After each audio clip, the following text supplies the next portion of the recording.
the Toronto Raptors lose to the New York Knicks 119-92. What's going on, ladies and gentlemen? Welcome back to another episode of the Raptors Rundown. I'm your host, Yusuf Boss, and in this game, the Toronto Raptors had a beautiful chance to win, but they absolutely blew it in the second half against the New York Knicks, who are now 3-0 against us this season. And unfortunately, it feels like they have our number. And we play them 2 more times this season. So, because we played them in the NBA Cup quarters, so we have another game against them. And honestly, it feels like the Knicks are our kryptonite. We have now lost 11 straight to the New York Knicks. Now, it started a lot better for us on the defensive end, especially. That was where we were dominating the game. We opened with Scotty Barnes on Jalen Brunson, which was a little bit new. And we went with Colin Murray-Bowles on Cat, Colin Murray-Bowles was just returning from injury. And the defense started off great. They were forcing turnovers, running in transition. A lot of our buckets were in transition. It felt like the Knicks couldn't get any sort of offense going when we had set our defense. And then off the bench, the Knicks were coming off the second half of a back-to-back. They didn't have Mitchell Robinson today. Mike Brown was trying some really weird lineups. They went and had a lineup of a double big, noting that we didn't have our 7-footer. They went with a double big lineup of Mohamed Diawara and Ariel Hukporti. I will say, although the Knicks ended up only having like 18 points in the first quarter, I'd say the score was a little bit deceiving to how it was going for both teams, because to me the half-court offense looked rough on both sides. The only difference was we were running out in transition early. We're one of the fastest paced teams in the entire league, so a lot of our offense was just coming from that. And also we were doing a really good job of containing Karl-Anthony Towns. Colin Murray-Bowles was destroying him. He was incredibly handsy there. Grady Dick was really active at getting to the line because he was actually aggressive for once. And the biggest note for me in that first half was, it's insane the versatility that Scotty Barnes has, going from guarding a guy like Chet Holmgren to Jalen Brunson. And we ended the second quarter giving up a little bit of a run. We were only up by 4 at the end of the half, and it could have been by a lot more. It was these little runs that the Knicks would go on that just kept them in the game. Like, we could have been up, we got up by as much as 12 points in this game. We could have by far been up by like that much at the end of the half. And then we started the third quarter super well. Brandon Ingram got us going, get into his spots. He actually ended the night the best Raptor by far offensively, having 27 points tonight. For the Knicks, the only person like offensively that was playing well for them at this point was OG Anunoby. Unfortunately, he was being guarded by our starting shooting guard, just coming back from injury, RJ Barrett, who is an absolute cone on defense. OG ended the night having 26 points, and he was able to get others going. Mikal Bridges got really going in this quarter.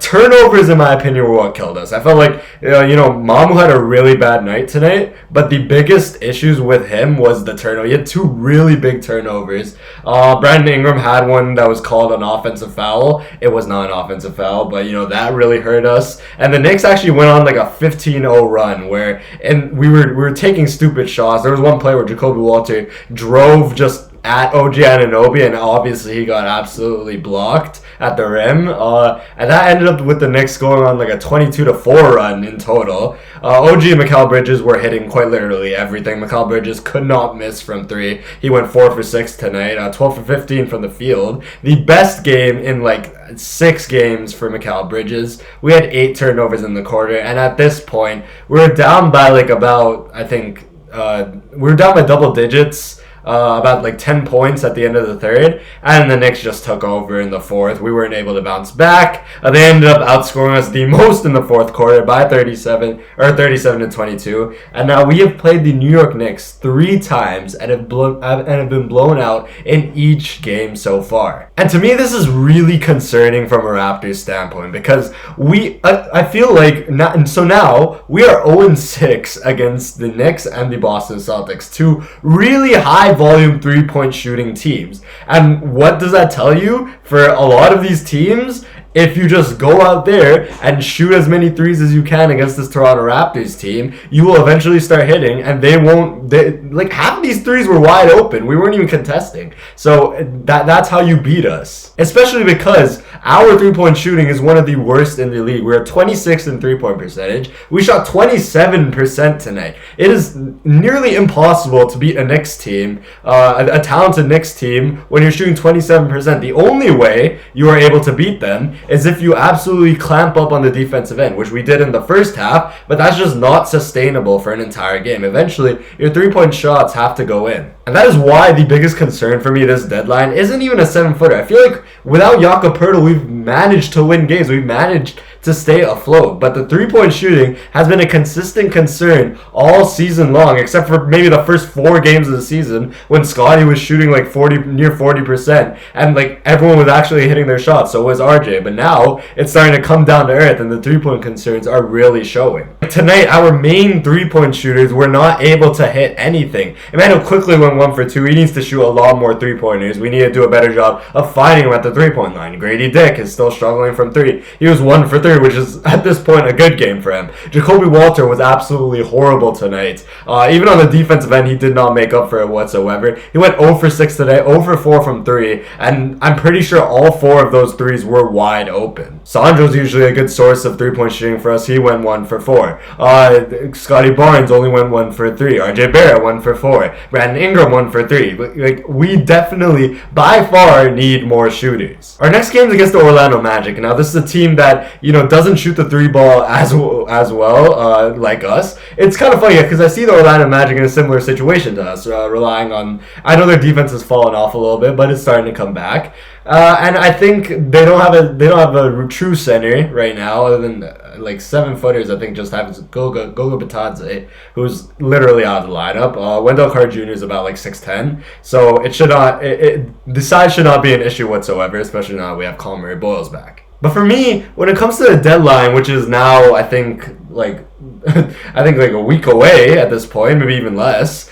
When it comes to the deadline, I think we really got to look at upgrading that shooting guard position more than the center position. Because I'm looking at the things we have to give up for Domantas Sabonis, who seems like the most likely trade candidate right now for some reason. Everyone keeps mocking him to the Raptors. And I'm seeing these mock trades, and we're giving up 1, maybe even 2 first-round picks plus a pick swap. Like, this is just too expensive for a player who, to be quite honest, I don't think elevates our team that much. Whereas, if we traded 3 first-round picks, a Desmond Bain-like package for a guy like Trey Murphy, that is the perfect fit, and he elevates our team to a completely different level as our starting shooting guard. He continues our defensive identity because he's a great defender. He adds the three-point shooting that we desperately need. He would get incredible looks because Scotty Barnes would find him in the corner. Brandon Ingram draws the double teams, and just overall would make our team so much better. I think three-point shooting, we're in dire need, whether it's just a pure three-point shooter off the bench like a Luke Kennard or a Cam Spencer,